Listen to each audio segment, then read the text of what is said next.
Seth Weil. I started rowing at UC Davis. I walked on. Davis is a club school, so they take everybody and anybody. And so someone asked if I wanted to join the team. And so I showed up to practice, I think the next day, or there was a meeting or something of that nature, and just kept rowing since. I trained 4 years at Davis collegiately because rowing was governed by the IRA, not the NC2A, so club schools could race anybody. So we raced, and then just between years in school, I trained at NIAC and Penn AC and on my own, and just kept rowing and rowing. Yeah, my experience in 2013, still now, is relatively just a giant blur. It was very quick. So I got invited to Princeton officially, I think, in April. And so from April, it was NSR 1s, NSR 2s, and then the boats were made, and then we were in Europe. And so for me, most of the time was just spent not trying to mess things up. I hadn't raced at that level ever.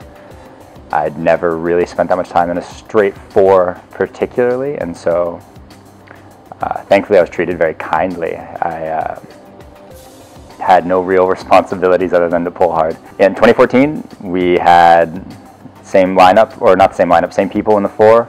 I was stroking the four this time. We went to France, I think was our first, France was our first international race, then it was World Cup 2.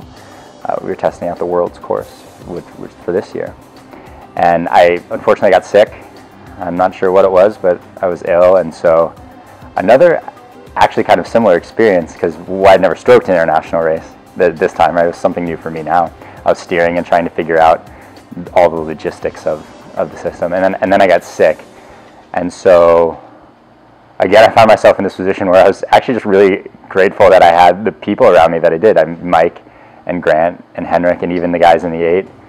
No one made a big deal about it. There was no like pity. They're just like, all right, you're sick, so let's get it on. And so we raced France. We got bronze, and we felt pretty good about the regatta, just because there's a lot of logistics. I think Mike doubled up as well. So we were like, all right, that happened, and we dealt with it really well. And then we moved on to focus on Amsterdam. And Amsterdam was a roller coaster. We had a really tough heat. I think we edged out Serbia in the heat in lane 0, I think we were, and we were all a little bit surprised. We were like, okay, that was closer than we thought it should have been, but we made it through. And then we had a really good semifinal race against Britain. We sort of stuck with the British all the way through the 1,000, feeling really strong. And at that point, everything was kind of like, okay, let's race a final. And we did. Yeah, we raced a final. Everyone was on point again. Trying to remember. Grant was in bow seat, Mike was in 2, and Henrik was in 3. And I was again, I was sitting there just really thankful that good people around me. And there's a little bit more logistics involved, qualifying year, qualifying space, but the reality of the thing is that we have an idea of where we're supposed to be, where we want to be as athletes, where we want to be internationally, and that's well into the qualifying slots. So just qualifying isn't, I don't think, a thought in anyone's mind. Everyone wants medals. Everyone wants a gold medal. I don't really think about Rio as a separate entity. With our training, it's the next day, the next workout, sometimes even the next stroke, sort of depending on where you are in how deep in the well you are. And so Rio, there's so many strokes and workouts and struggles and ups and downs between now and a month from now, let alone now 2 years from now, that even trying to predict where I'm going to be, how, you know what I mean? Like for me personally, it's too overwhelming to sort of try and encapsulate that all. I think about beyond, well, I wouldn't say beyond rowing, I sort of think about parallel to rowing, because we all have friends in our lives that aren't rowing, friends and family that aren't, and they are living their lives and we're living our lives. So it's sort of always in the background.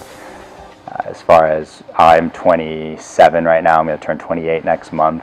And I have friends who are 27, 28, and they're doing the things that 27 or 28-year-olds do. And so yeah, it's always sort of in the back of your mind.